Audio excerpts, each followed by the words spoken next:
au dîner de famille, mes parents ont annoncé qu'ils saisissaient mon héritage. Nous utilisons ton argent pour le mariage de ton frère, tu lui dois bien ça. J'ai juste regardé mon oncle et j'ai dit, c'est intéressant, parce que vous n'y avez pas accès. Le jour où mes parents m'ont dit qu'ils prenaient l'argent de ma grand-mère, je mangeais un bol de céréales au comptoir de la cuisine. C'est la partie que personne ne croit quand je raconte cette histoire. Pas d'appel téléphonique dramatique, pas de conversation assise avec des visages inquiets. J'étais debout dans mon propre appartement, la cuillère à mi-chemin de ma bouche, quand la voix de ma mère a résonné au téléphone comme si elle lisait une liste de courses. Nous avons déjà parlé à la banque, ma chérie. Nous déplaçons l'argent de grand-mère Héloïse vers le compte conjoint de rénovation. L'acompte pour le lieu du mariage de ton frère doit être payé vendredi. J'ai posé la cuillère. Je n'ai rien dit pendant un moment, et elle a pris mon silence pour un accord, comme elle l'a toujours fait, comme elle l'a fait toute ma vie. Quand j'étais silencieuse, cela signifiait oui. Quand je prenais mes distances, cela signifiait que j'étais difficile. C'était la règle familiale d'aussi loin que je m'en souvienne. Tacite, mais absolue. Le lieu est non remboursable, a-t-elle poursuivi. Tu comprends comment ces choses fonctionnent. Nous réglerons cela plus tard. Cette phrase a couvert beaucoup de choses dans ma famille. Elle a couvert le fonds d'études universitaires dans lequel mes parents ont puisé quand j'avais 16 ans et qu'ils n'ont jamais remboursé. Elle a couvert la voiture qu'ils ont empruntée à mon frère Théo. Je suis désolé, je n'utiliserai pas ce nom pour mon frère pendant sa mauvaise passe qui a duré 4 ans. Elle a couvert chaque promesse faite autour d'une table de cuisine qui se dissipait au moment où la conversation se terminait. J'ai besoin de revenir en arrière. J'ai besoin de vous dire qui était grand-mère Héloïse parce que rien de tout cela n'a de sens sans elle. Ma grand-mère avait 78 ans quand elle est décédée, et elle avait passé les 30 dernières années de sa vie à construire quelque chose à partir de presque rien. Elle était devenue veuve très jeune, avait élevé 2 enfants, ma mère et mon oncle, avec un salaire d'enseignante, puis avait passé ses années de retraite à investir lentement, prudemment, de la façon dont les gens qui ont vraiment été fauchés investissent, pas de manière ostentatoire. Pas du jour au lendemain. Elle a acheté une petite propriété locative en 2001, l'a conservée pendant 20 ans, l'a vendue au bon moment et s'est retrouvée avec plus que ce que quiconque dans la famille espérait. Elle a également passé les 5 dernières années de sa vie à observer ma famille très attentivement. Je ne pense pas avoir compris cela avant son départ. Mais elle a vu des choses. Elle a vu ma mère prêter de l'argent à mon frère qui n'est jamais revenu. Elle a vu mon père se porter garant pour des choses qu'il n'aurait pas dû. Elle m'a vu, sa seule petite fille, rembourser discrètement mes propres prêts étudiants, emménager dans mon propre appartement, ne rien demander à personne. Elle m'a vu lui rendre visite tous les dimanches pendant 3 ans alors que mes parents venaient à Noël. 6 mois avant sa mort, elle m'a convoqué chez elle, seule. Pas une réunion de famille, juste moi. Un mardi après-midi, la table de sa cuisine, 2 tasses de thé. Elle a fait glisser un dossier sur la table. J'ai besoin que tu lises ceci, a-t-elle dit. Et j'ai besoin que tu n'en parles pas à ta mère. C'était un document de fiducie. Elle avait travaillé avec une avocate spécialisée en succession, une vraie, pas l'amie de la famille que mes parents mentionnaient toujours lorsque la planification successorale était évoquée. Et elle avait tout structuré avec soin. Les revenus de la propriété locative, ses économies, une petite police d'assurance vie. Elle avait tout divisé, mais pas à parts égales. Et plus important encore, elle avait structuré ma part pour qu'elle me revienne directement via une fiducie révocable qui devenait irrévocable. Une fiducie qui devenait irrévocable à son décès. Pas d'accès conjoint, pas d'annulation par la famille. Pas de « nous réglerons cela plus tard ». J'aime ta mère, m'a dit grand-mère Héloïse cet après-midi-là. Mais je connais ta mère. Ceci est à toi, Audrey. Ne les laisse pas te dire le contraire. Audrey, c'est moi. Je suis Audrey. J'ai 31 ans et je suis coordinatrice de projet dans une entreprise de logistique de taille moyenne, ce qui est une phrase très ennuyeuse. Cela signifie que j'ai appris professionnellement à anticiper les problèmes avant qu'ils n'arrivent. Grand-mère Héloïse est décédée 4 mois plus tard. La fiducie m'a été transférée exactement comme elle l'avait conçue. J'ai consulté l'avocate spécialisée en succession, une femme nommée Madame Sheridan, qui avait l'énergie calme de quelqu'un qui avait vu toutes les versions de la situation, et elle m'a tout expliqué en détail. L'argent, un peu plus de 313 000 € après impôt, a été transféré sur un compte à mon seul nom. Je n'ai pas annoncé cela aux funérailles. Je n'ai pas mentionné le montant à mes parents. J'ai dit, quand on me l'a demandé, que grand-mère m'avait laissé un petit quelque chose et que j'étais encore en train de régler les détails. Ma mère a hoché la tête avec compassion. Mon père m'a tapoté la main. Mon frère. Je vais l'appeler par son rôle réel. Mon frère aîné m'a donné un demi-câlin qui sentait l'eau de Cologne qu'il avait acheté avec la carte de crédit pour laquelle mon père s'était porté garant. Et puis, pendant environ 8 mois, rien ne s'est passé. J'ai repris le cours de ma vie. J'ai travaillé. J'ai rendu visite à des amis. J'ai commencé à faire des recherches discrètes sur ce que je pourrais éventuellement faire avec cet argent. Peut-être un acompte pour un appartement, peut-être des fonds indiciels, peut-être les deux. Je ne me suis pas précipité. Grand-mère Héloïse ne s'était pas précipitée et cela lui avait réussi. Mon frère s'est fiancé au printemps. Sa petite amie, sa fiancée, maintenant je vais l'appeler comme elle est une femme que j'appellerai Pénélope parce que c'est son nom et qu'elle n'est pas vraiment la méchante de cette histoire, même si elle a joué un second rôle. Pénélope vient d'une famille qui croit que les mariages sont des spectacles, pas des célébrations. Des spectacles, la robe, le lieu, les fleurs, le photographe, le vidéaste, la fête de fiançailles, l'enterrement de vie de jeune fille, le dîner de répétition, la lune de miel, tout cela mis en scène et documenté pour des gens qui le regarderaient une fois sur Instagram et passeraient à autre chose. Mon frère a fait sa demande à Pénélope en avril. En mai, ma mère parlait déjà de lieu de réception. En juin, elle parlait d'acompte. Fin juillet, elle avait apparemment convaincu mon père et elle-même d'un plan financier complet qui incluait de l'argent qu'il n'avait pas. De l'argent que mon père pourrait théoriquement emprunter sur son compte de retraite. Et je découvrirai plus tard, de l'argent qui m'appartenait. Je ne le savais pas encore. Je passais un mardi normal. L'appel téléphonique dont je vous ai parlé au début. Les céréales, la cuillère, la voix de ma mère. C'était début août, 2 semaines avant la fête de fiançailles de mon frère, à laquelle j'avais hâte d'assister comme à un événement familial normal où personne ne me demandait rien. Après qu'elle ait dit « Nous réglerons cela plus tard », j'ai posé une question.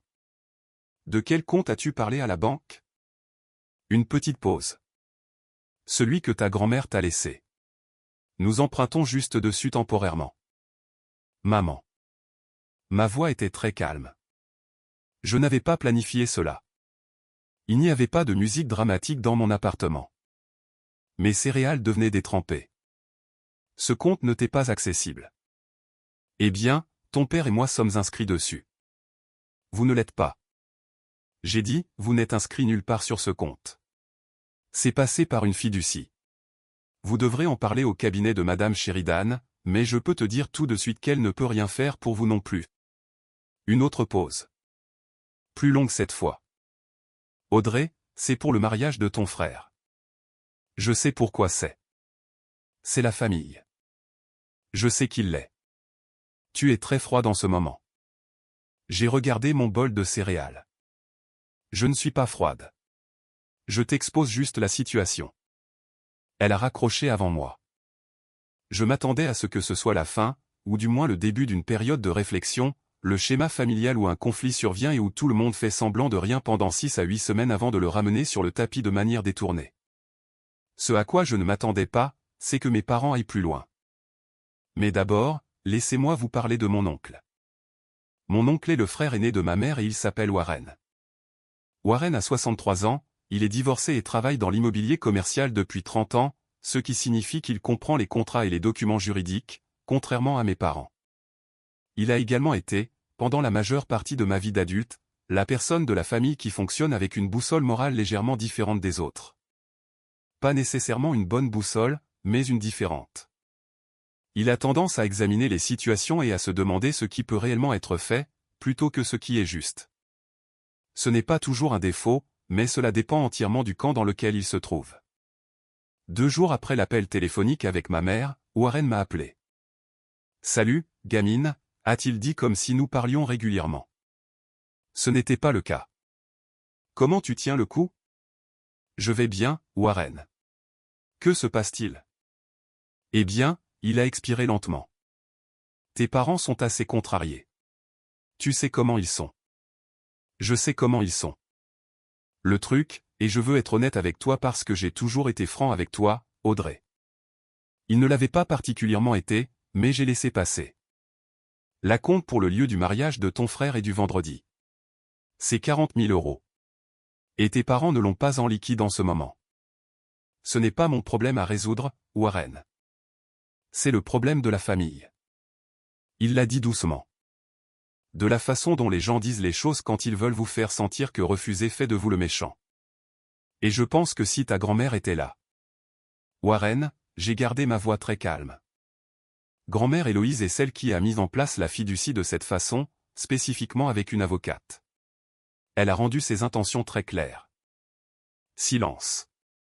Je vais te demander quelque chose, ai-je dit, et je veux que tu répondes honnêtement. Est-ce que mes parents t'ont demandé de m'appeler? Un temps d'arrêt. Ils ont mentionné qu'ils avaient du mal à te joindre. Nous nous sommes parlé il y a 2 jours. D'accord. Une autre pause. Audrey, écoute. J'essaie juste d'aider tout le monde à retomber sur ses pieds ici. Je comprends, mais l'argent n'est accessible à personne d'autre qu'à moi, et je n'y accéderai pas pour cela. Je suis désolé. Je l'ai entendu soupirer. D'accord, je t'entends. Et puis doucement, tu sais qu'ils vont très mal le prendre. Ils le prendront comme ils le prendront. J'ai dit, ce n'est pas quelque chose que je peux contrôler. Nous avons raccroché. Je me suis assise sur mon canapé pendant un moment après cela. Je veux être honnête à propos de cette partie parce que je pense que les gens supposent que lorsque vous fixez une limite, cela semble propre et triomphant. Ce n'est pas le cas. Pas immédiatement. Ce que l'on ressent vraiment, c'est une sorte de fatigue spécifique. La fatigue qui vient du fait de se préparer à l'impact. Je connaissais mes parents. Je savais qu'ils n'allaient pas en rester là. Je savais que mon frère s'impliquerait. Probablement que la mère de Pénélope s'impliquerait. Peut-être ma tante du côté de mon père qui s'immisce dans tout et qui, d'une manière ou d'une autre, aggrave les choses. Je savais qu'il allait y avoir une réunion. Il y a toujours une réunion. Ma mère a appelé cela un dîner de famille, ce qui est l'expression qu'elle utilise quand elle veut que les gens viennent et pensent qu'ils ne le feront pas si elle leur donne l'ordre du jour réel. Elle a appelé sur mon portable, a laissé un message vocal. Ma mère laisse encore des messages vocaux, et a dit qu'ils aimeraient réunir tout le monde avant la fête de fiançailles. Juste un dîner discret. Elle préparait des lasagnes. Elle ne préparait pas de lasagne. J'en ai parlé à ma meilleure amie cette semaine-là. Elle s'appelle Yolanda. Elle me connaît depuis l'université et elle a la capacité particulière de ne pas édulcorer les choses tout en n'étant pas méchante. Quand je lui ai parlé de l'invitation à dîner, elle m'a regardé par-dessus son café et a dit « Vas-tu y aller ?» Je pense que je dois le faire. Pourquoi? J'y ai réfléchi. Parce que si je n'y vais pas, ils s'en serviront contre moi pendant les 10 prochaines années. Au moins, si j'y vais, je sais dans quoi je m'embarque. Yolanda a réfléchi à cela. Sais-tu dans quoi tu t'embarques? Grosso modo. Alors, vas-y prête.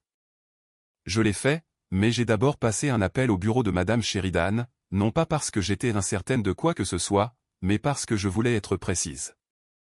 J'ai posé une question spécifique à son assistant. Quelqu'un pourrait-il, en aucune circonstance, accéder au compte en fiducie sans mon autorisation? L'assistant a vérifié, a confirmé avec Madame Sheridan, et m'a rappelé. La réponse était non. Ni mes parents, ni une procuration que mes parents pourraient prétendre avoir, ni Warren, ni personne. J'ai noté la réponse sur un bloc-notes. Je ne sais pas pourquoi. J'avais juste besoin de la voir de ma propre écriture. Le dîner a eu lieu un jeudi. Mes parents vivent à environ 40 minutes de chez moi dans la maison où j'ai grandi, qui sent toujours les bougies que ma mère fait brûler et le vernis à bois particulier que mon père utilise pour les sols. Je suis arrivé à 18h30. Mon frère et Pénélope étaient déjà là. Ma tante du côté de mon père. Je l'appellerai par son rôle. Ma tante était là, ce à quoi je ne m'attendais pas. Warren était là, ce à quoi je m'attendais. Il n'y avait, en fait, pas de lasagne. Il y avait des petits pains et une planche de charcuterie que ma mère a commencé à préparer depuis qu'elle les a vus sur des vidéos de cuisine, et tout le monde se tenait autour de l'îlot de cuisine avec des verres, jouant la comédie du rassemblement informel. J'ai accepté un verre d'eau. Ma mère m'a serré dans ses bras plus longtemps que d'habitude, ce qui signifiait soit qu'elle était sincèrement anxieuse, soit qu'elle avait décidé de commencer avec chaleur, peut-être les deux. Nous sommes passés dans la salle à manger. Mon père a dit les grâces, ce qu'il ne fait que lorsqu'il considère le repas comme important. Mon frère a parlé du lieu de la fête de fiançailles. Pénélope a parlé du fleuriste. Ma tante a posé des questions et a émis des sons d'approbation.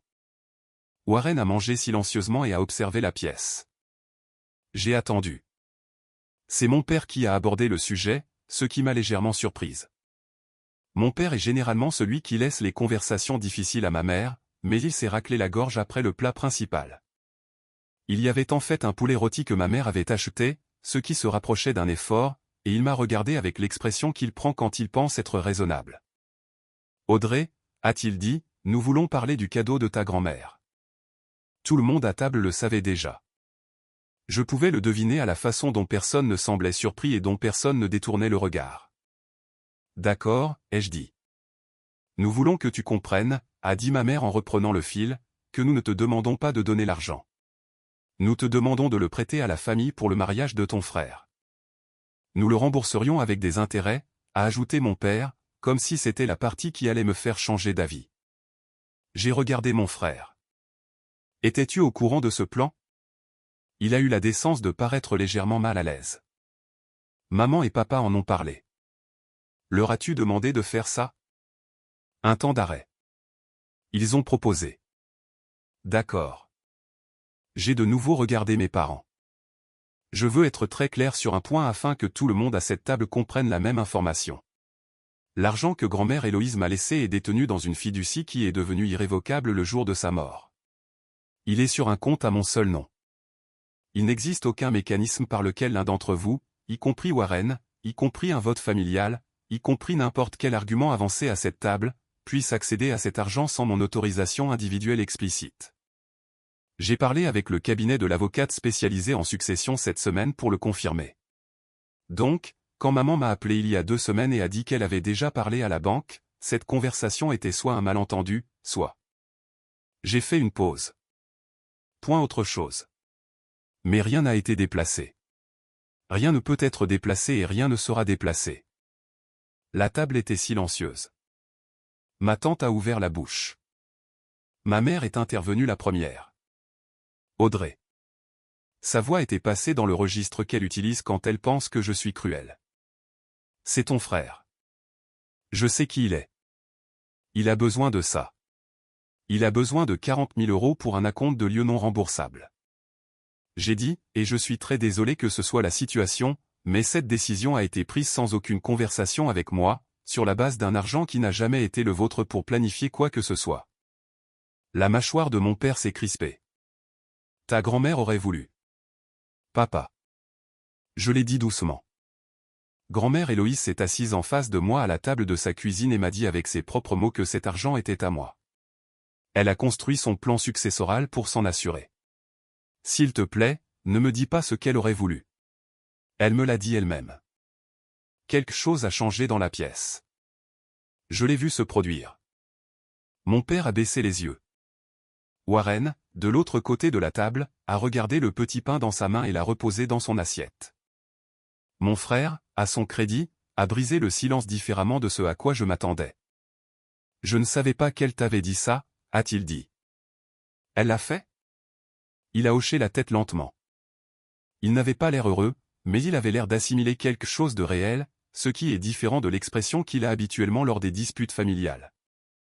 Ma mère s'est levée, a dit qu'elle avait besoin d'un moment et est allée dans la cuisine. Ma tante l'a suivie. Mon père s'est excusé.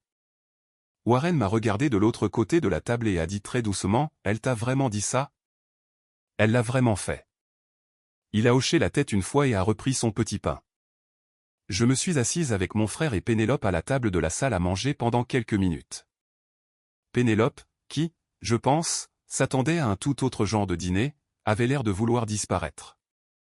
Mon frère était silencieux. Je n'étais pas vraiment en colère contre lui. Il avait laissé les choses en arriver là en étant passif, en laissant nos parents planifier autour d'une ressource qu'ils n'avaient pas et qu'ils ne possédaient pas. Mais c'est un autre type d'échec que celui commis par mes parents. C'est un échec moindre. Je vais trouver une solution, a-t-il dit. Enfin. Nous allons trouver une solution.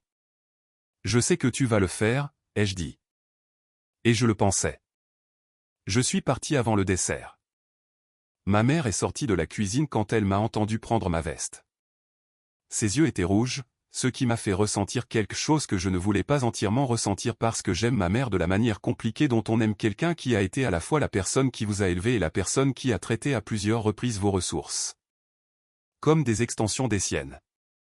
Je ne comprends tout simplement pas pourquoi tu fais ça, a-t-elle dit. Je ne fais rien, maman. Je ne fais juste pas don de quelque chose. C'est pour ton frère. Je sais. Elle a secoué la tête. Ta grand-mère serait tellement déçue. J'ai mis ma veste.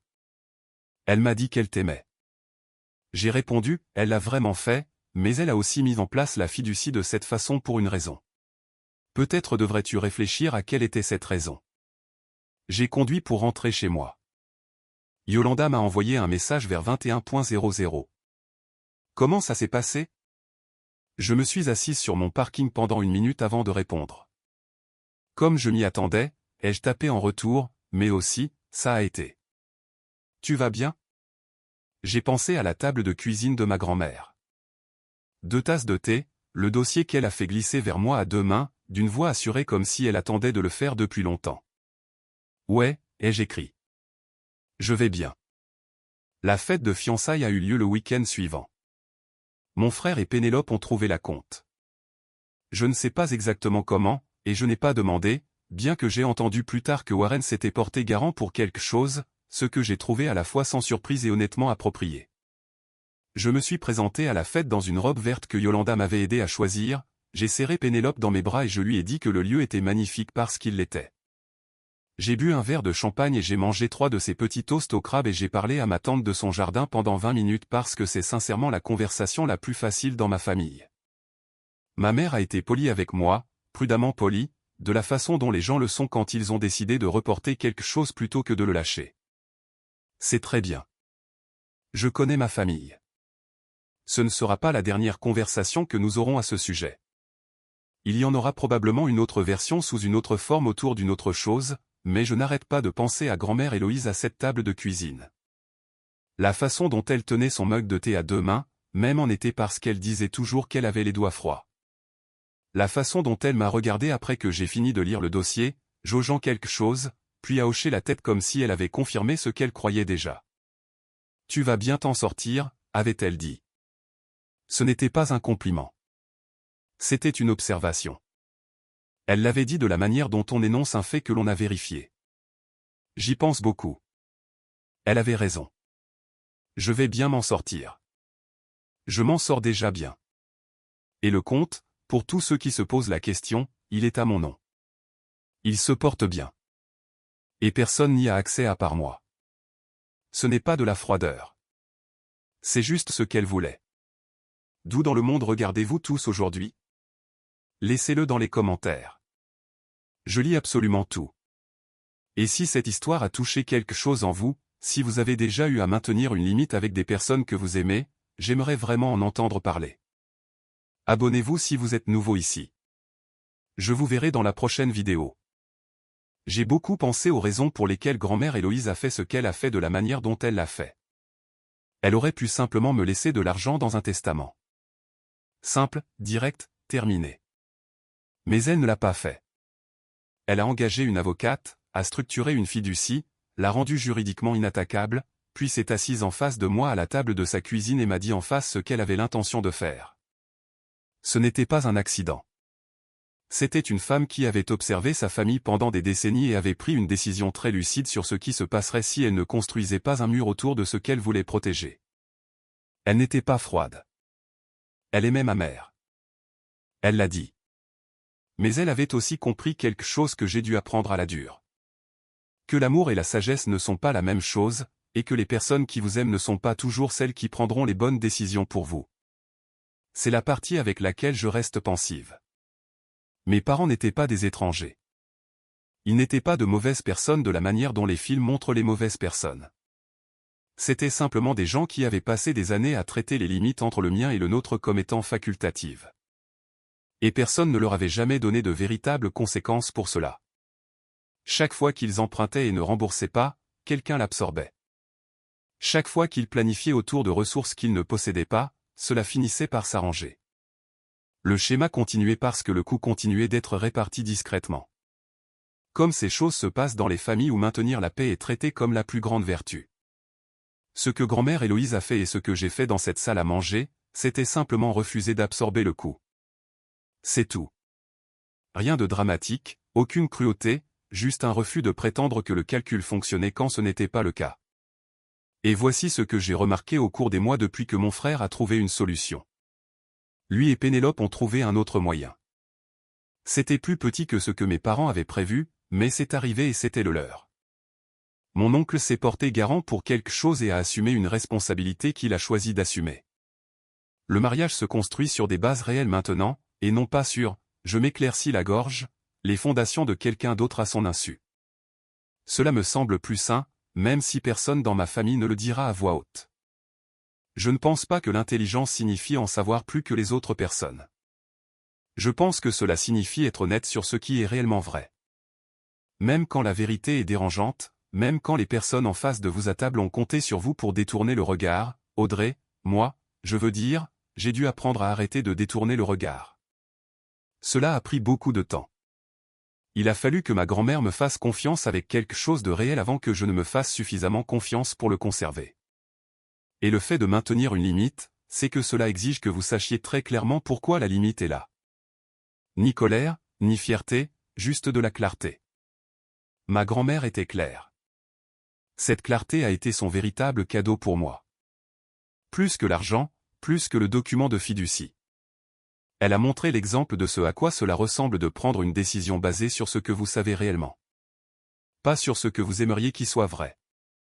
Je ne sais pas ce qui se passera ensuite avec mes parents. Je sais que ma mère est toujours blessée.